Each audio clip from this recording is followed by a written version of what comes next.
الرحيم ثم بعثنا من بعدهم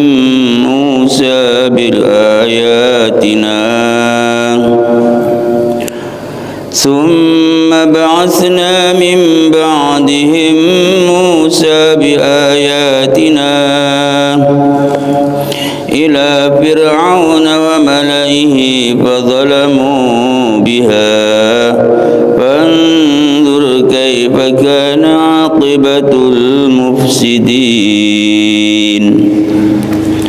Setelah dibaca Al-Quran, mesti dalam hati panjenengan ada terasa ingin tahu apa itu artinya. Dan tukang haji, derma. Jadi setelah masuk, oh gitu tak, itu pengaruh di dalam hati. Summa ba'atsna mongko kari-kari ngutus sapa ingsun. Kata siapa? Ingsun sera. Ingsun Gusti Allah. Summa ba'atsna mongko kari-kari ngutus sapa ingsun, kemudian aku mengutus mim ba'dihim saking sawise tutu'i para rasul yang disebut ayat-ayat sebelumnya. Yang dihancurkan, kaum ini dihancurkan, kemudian telat, tidak ada rasul yang membenahi hatinya masyarakat, kemudian ada lagi summa ba'atsna min ba'dihim, setelah itu aku mengutus seorang utusan yang bernama Musa, Nabi Musa, biayatina, dengan membawa bukti-buktiku bahwa Musa itu adalah sebagian utusanku.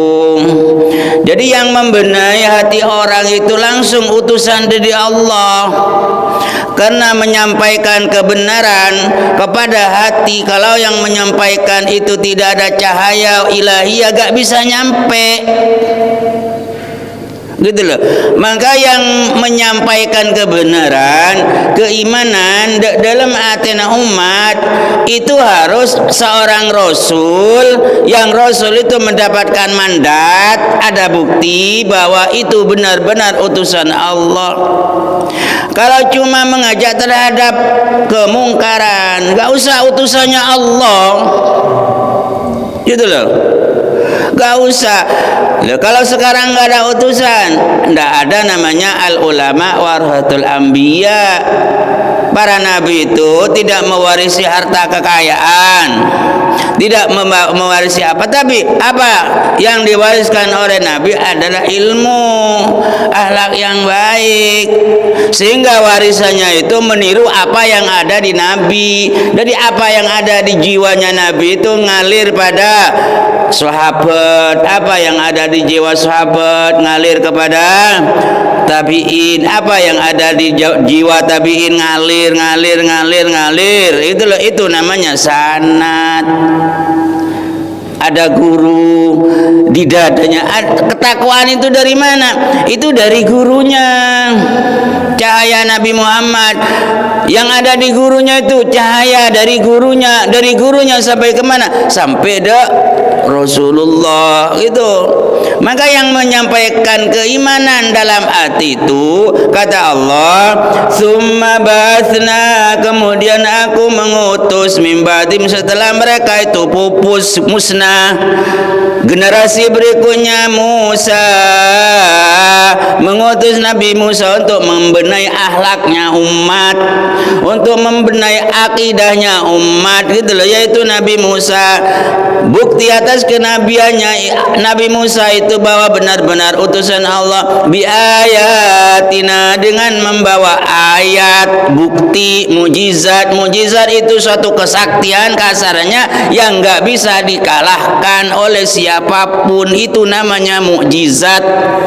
Al-Quran itu adalah mukjizat, sehingga kata Allah Allah, kalau kamu meragukan bahwa Quran itu adalah daunya Allah, coba buat yang menyamai Al-Quran dalam tatanan bahasa makna di dalamnya. Coba fa'tu bi suratim mim mithlihi, tandingi Al-Quran itu. Kalau kalian meragukan atas kebenarannya Al-Quran itu, bahwa benar-benar dawuhnya Allah, bukan karangannya Nabi Muhammad.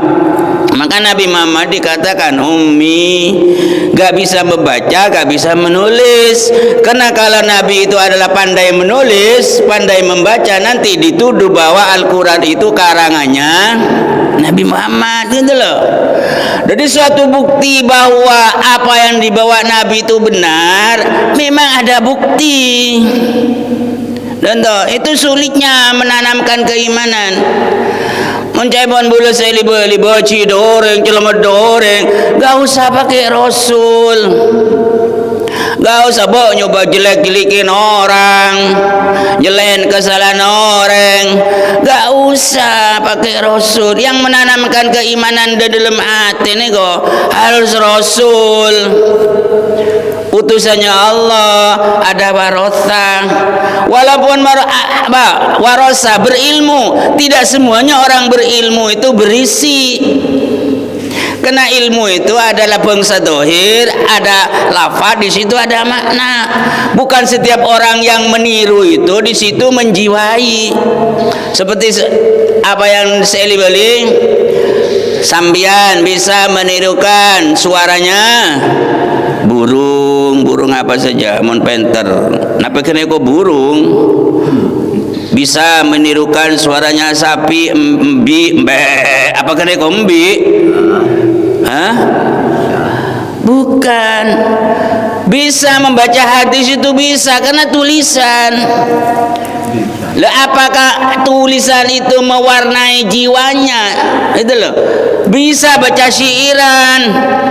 Kengronero, apakah pengaruhnya makna yang ada dalam syairannya, karangannya Basila sudah mewarnai dalam jiwanya? Apa kalau sudah mewarnai tidak bisa dipengaruhi karena sudah matang. Kalau sesuatu sudah matang itu tak bisa dipengaruhi yang lain. Bugis lemasa, lapis masa, beri sesuatu di atasnya, apa berkumpul, apa tidak berpisah dengan yang di bawah? Kena matang gitu loh. Makanya lapis itu berlapis-lapis. Setelah di bawahnya itu adalah matang, diberi boleh. Terus setelah matang diberi lagi. Kalau sebelum matang diberi lagi, akhirnya dari mana? Campur gitu loh. Itu namanya dikatakan kematangan jiwa. Ilmu yang didapat itu sudah matang. Lebih lan etanamen tauhid di dalam hatinya. Mungkin tidak ada rasa cinta kepada Allah, tidak ada rasa kepada Allah, itu namanya belum dikatakan becek dek pangeran dia. Kita becek korang apa pangeran dah tu lo. Lebelas Bismillahirrahmanirrahim. Tidak dimulai dengan Bismillahirrahmanirrahim alim, bukan gitu. Dharma arti nabillahi bismillahil azab. Bismillah dengan nama Allah al-azab yang maha menyiksa. Enggak. Tapi diberi Bismillah dengan Allah ar-Rahman yang maha penyayang. Apa gampang menyampaikan ini, memasukkan dalam hati orang? Sulit. Jelas kan? Siapa tanya di dunia ini yang paling tampak kasih sayangnya terhadap sampean? Ayo. Apa dalam hatimu dalam hatimu ada tempat Allah? Apa ada tempat Allah di dalam hatimu? Lah itu tak gampang itu loh. Maka harus ada Rasul. Walaupun demikian punya cobaan lagi dengan ayat-ayatku, kata Allah, ayatnya 9 itu menunjukkan bahwa Nabi Musa itu benar-benar utusan Allah. Apa ayat 9? Aso, tekannya Nabi Musa, diantaranya tangannya Nabi Musa bisa bersinar. Sinun, pernah ada peceklik. ada kodok, darah, kemudian diatasi semua oleh Nabi Musa. Itu benar-benar Nabi Musa itu adalah utusan Allah. Apa yang didapat oleh kaum Fir'aun? Ila Fir'auna, Nabi Musa itu diutus ila Fir'auna, kepada Fir'aun. Fir'aun itu adalah raja yang zalim, raja yang dianggap rakyatnya itu budak. Namanya Fir'aun itu adalah Kobus. Ada yang mengatakan Walid bin Mas'ab bin Ziyan bin Royan.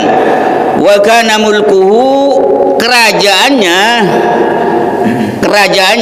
penguasa lamanya Fir'aun itu adalah arba'umi'ati sana, 400 tahun. 400 tahun hidupnya. Berapa umurnya? Wa umruhu wa asya sittata mi'ati wa isrina sana, 620 tahun. Ratus. Walam yarofi tilkal mudda makruhan. Fir'aun tidak pernah melihat dalam dirinya itu sakit, makruh, sesuatu yang dibenci, kotu sama sekali. Apakah itu? Min wajiin, ngelundas, gak pernah sakit cetak 400 tahun. Au humman utaba berengen, merangak ndak. Au juin, atau merasa lapar, 400 tahun gak pernah disentuh rasa sakit. Kemudian walau hasalalahu dzalik lama adda'a rububiyah. Karena Fir'aun itu adalah tidak pernah sakit, maka berani mengatakan aku adalah Tuhan. Lemun nyelo cetak tak kau bersengaku pangeran. Nyelo cetak PC tandi tak kober. Rakyat patuh, harta banyak. Abah, makanya Fir'aun mati sekarang, tapi jiwanya Fir'aun itu mengalir kemana-mana. Itu loh. Ini Al-Quran menjelaskan tentang sifat-sifat Fir'aun semacam itu. Iya tebu lebih pancinengan, ada berapa persen Fir'aunnya? Jodoh Fir'aun ruwet. Abu Jahal wafat mati. Lah Abu Jahal lain nih kok. Itu hanya gambaran. Hidup itu ya zaman dulu itu loh. Kalau dulu misalnya ada nabi, di setiap masa itu ada orang bening. Cahaya nakanya nabi yang di situ powernya itu banyak gitu loh. Itu tetap yang bermain itu cahayanya Nabi Muhammad sallallahu alaihi wasallam. Itu butuhnya sanad. Tak bisa lainnya cahayanya Nabi itu. Tetap itu yang bermain Nabi Muhammad. Makanya akhlaknya meniru Nabi Muhammad. Maka di situ apa? Berapa persen Muhammadnya di jiwa bu lebih sampian? Akhlaknya berapa persen? Fir'aun berapa persen? Abu Jahal berapa persen? Coba orang sholat dalam waktu ruku tulis tulisan apa itu? Gak tahu kalau tulisan Muhammad. Orang sujud itu Muhammad.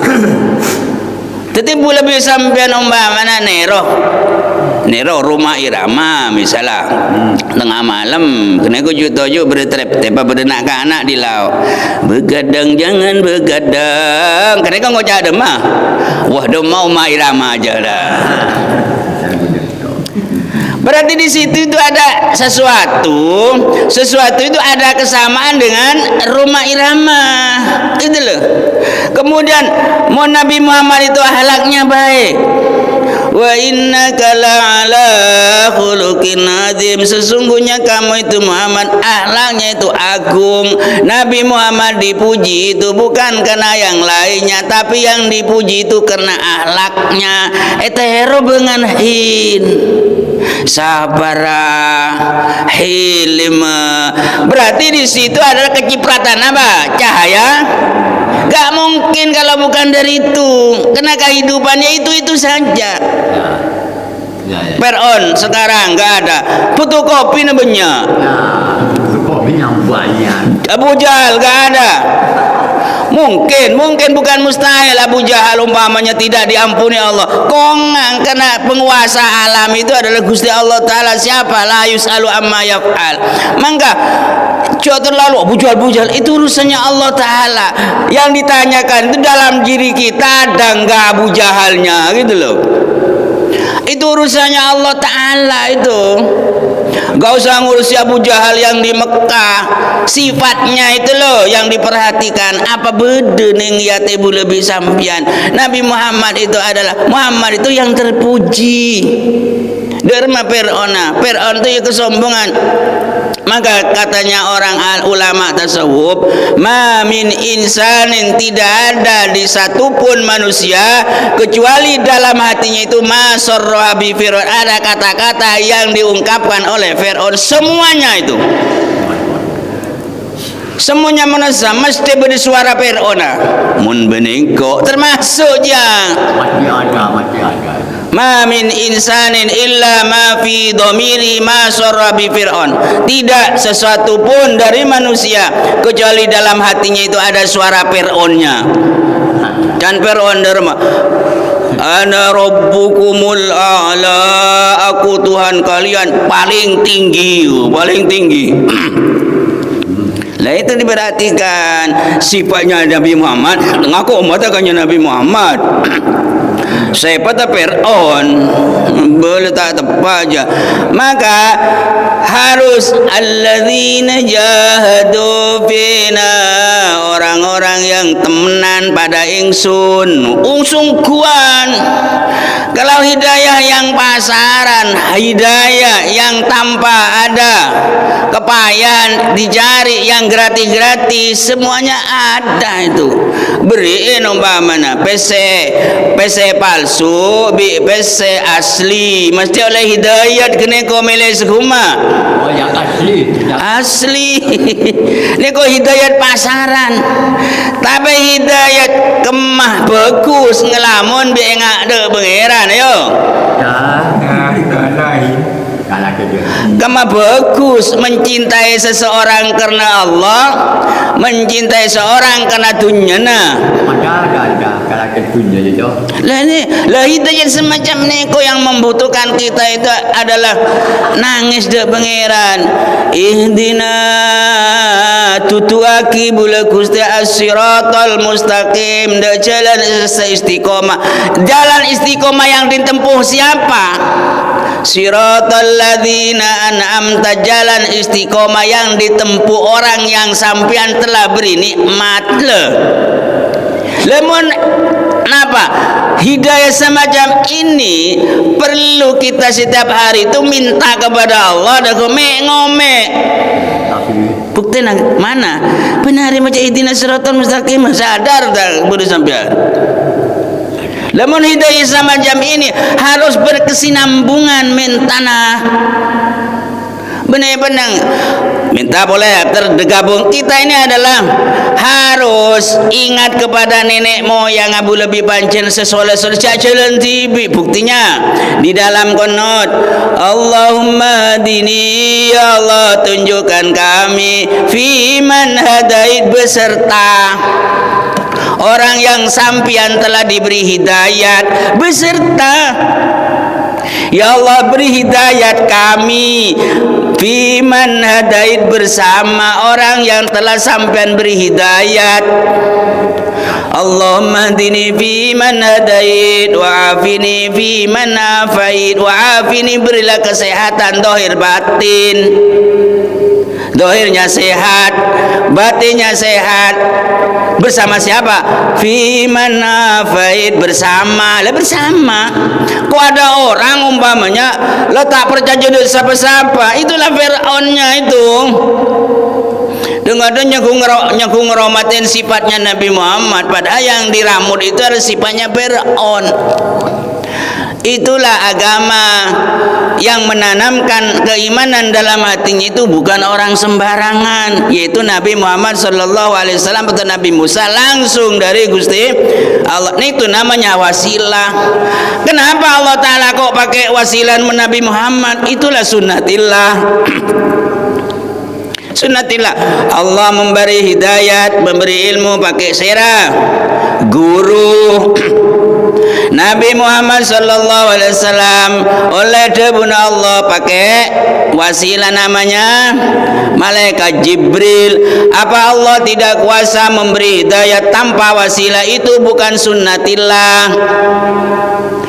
Umpamanya dia menghina baik, tidak merasa, agar merasa butuh, tentu loh, biar saling menghargai hidup. Karena manusia itu adalah saling membutuhkan, sekalipun semuanya itu Allah secara tauhid, tapi secara dohir adalah namanya wasilah saling membutuhkan. Semengenyang sampian adalah Gusti Allah. Selain Allah tidak mampu, semampian butuh dek beras kan beras yang mengenyangkan siapa? Allah. Beras dia montan di sabar tak kira beda maka bula sampean butuh dak tegang rezeki semedeteng beras dari tisang orang kota tak tandi sabar tapi andi pese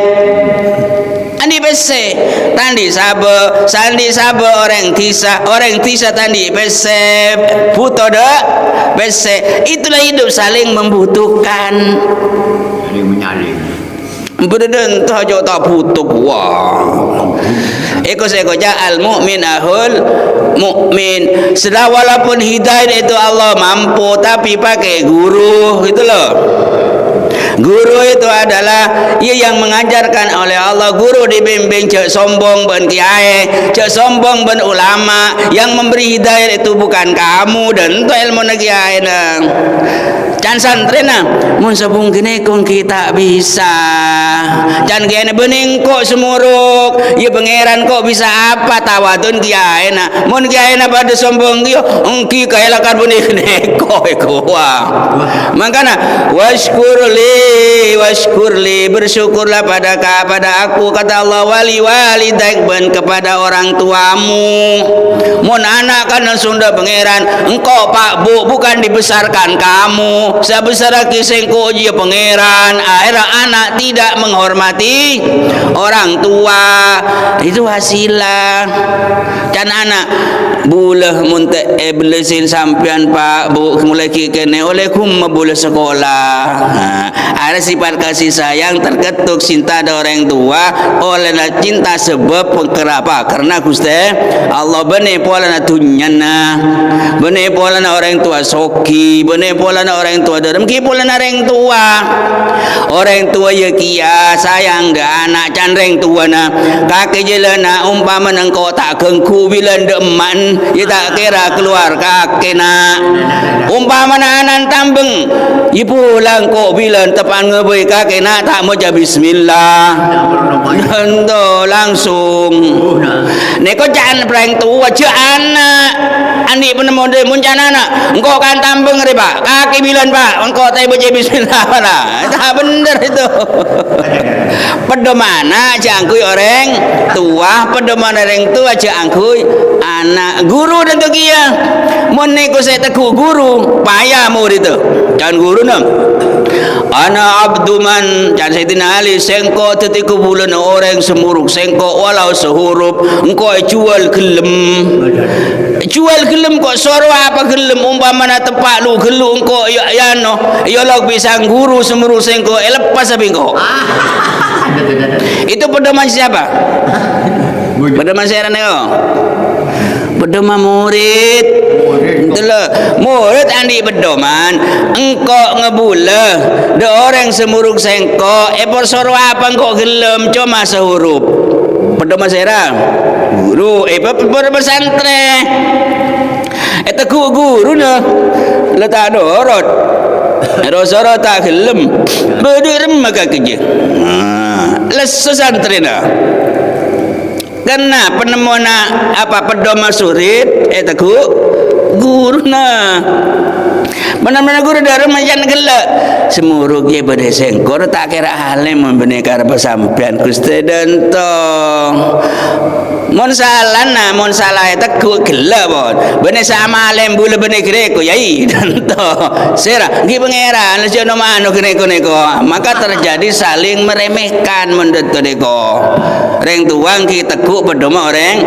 tua makanya anan pesekolah saking tidak ada guru maka ada orang tua hormat apa yang dihasilkan oleh orang tua itu akan dibawa kehancuran sendiri itulah hidup ya kebala de anan cong ngon sekolah beun penoro de pak guru najan siapa jan reng tua mosok guru ngocak de ye penurut dongko kecil orang tua gitu loh.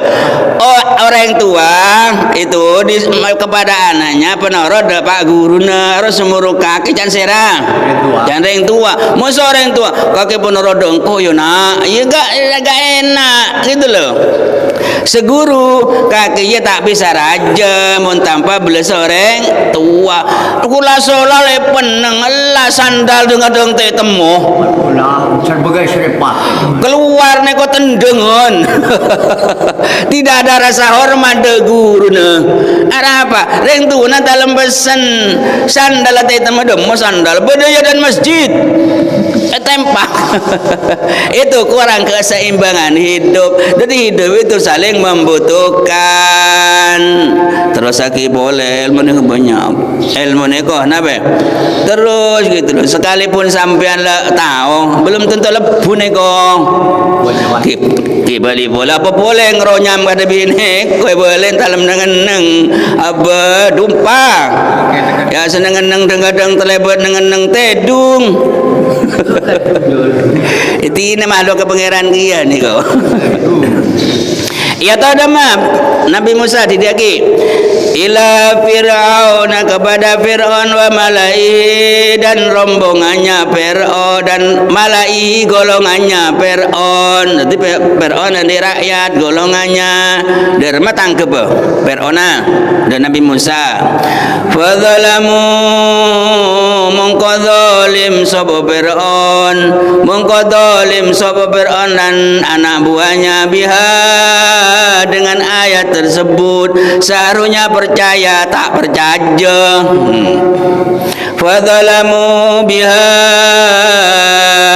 kemudian zalim tidak percaya terhadap bukti-bukti bahwa Nabi Musa itu benar-benar utusan Allah lah deko ditekankan fandur mokongan ngangno sira Muhammad ayo ngenangen bibu lebih sampian kaifa kana aqibatul mufsidin bagaimana akibatnya orang yang berbuat kerusakan fandur ngangen no sira jadi umat Nabi Muhammad diajak untuk cerdas fandur ayo lihat kaifa bagaimana kana aqibatul mufsidin bagaimana akibatnya orang yang berbuat kerusakan sekalipun waktu melakukan kerusakan itu gagah lemon orang tepat gagah tekening peringatin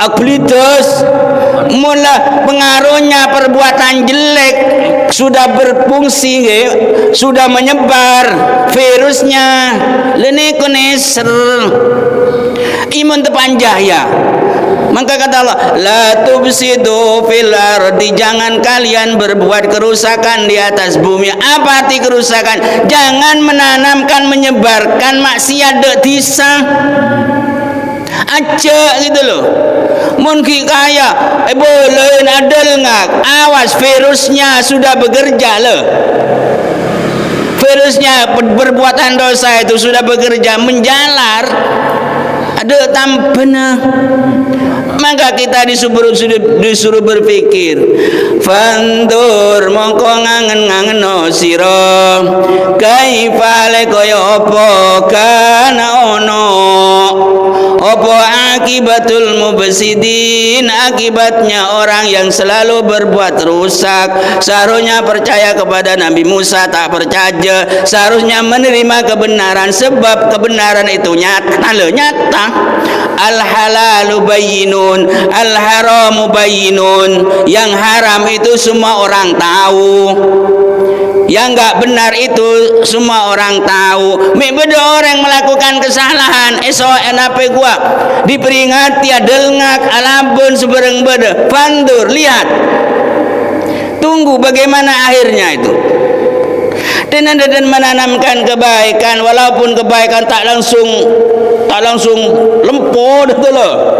Kan titik pengaruh kebaikan, kan titik pengaruh kebaikan, kan titik akhirnya dia itu nanti namanya istilah tamkin, mangkun kefokusan berdayaban. Mula dari dia panin monki ngoden sibuk bi namen kebaikan letua panin. Monki ngoden selalu menanamkan keonaran, kecubaan, tua tak nemu kenyamanan, tak nemu ketentraman. Apa saya panin ah? Ada palingnya. Yo. Ya, ada. Mungkin ngode selalu berbuat baik, di sesetak patot patot. Sekalipun waktu menanam seakan-akan andi PC kok orang. Dan kita nyelbi di mana beda ke gelang pendekan, ke mula belotong, ke neko, tapi mau lepanin abu seger. Mulai kene ngode selalu menanamkan kebaikan walaupun tampaknya itu adalah penuh kekurangan. Terus akhir amat dunia keluar. Kalau dirinya sudah tua, ajling anak seneng, ajling ruas seneng, tidak ada keruwetan pandangan mata itu. Tapi mun tadi tamenan apa sih pulung ala tua? Apa muntake kayak Fandur mongko ngangen-ngangen sira kaifa kana akibatul mufsidin, bagaimana akibatnya orang yang berbuat rusak, berbuat kerusakan. Moga-moga manfaat. Sadaqallahul azim. Al-Fatihah. Allahumma shalli ala Muhammad.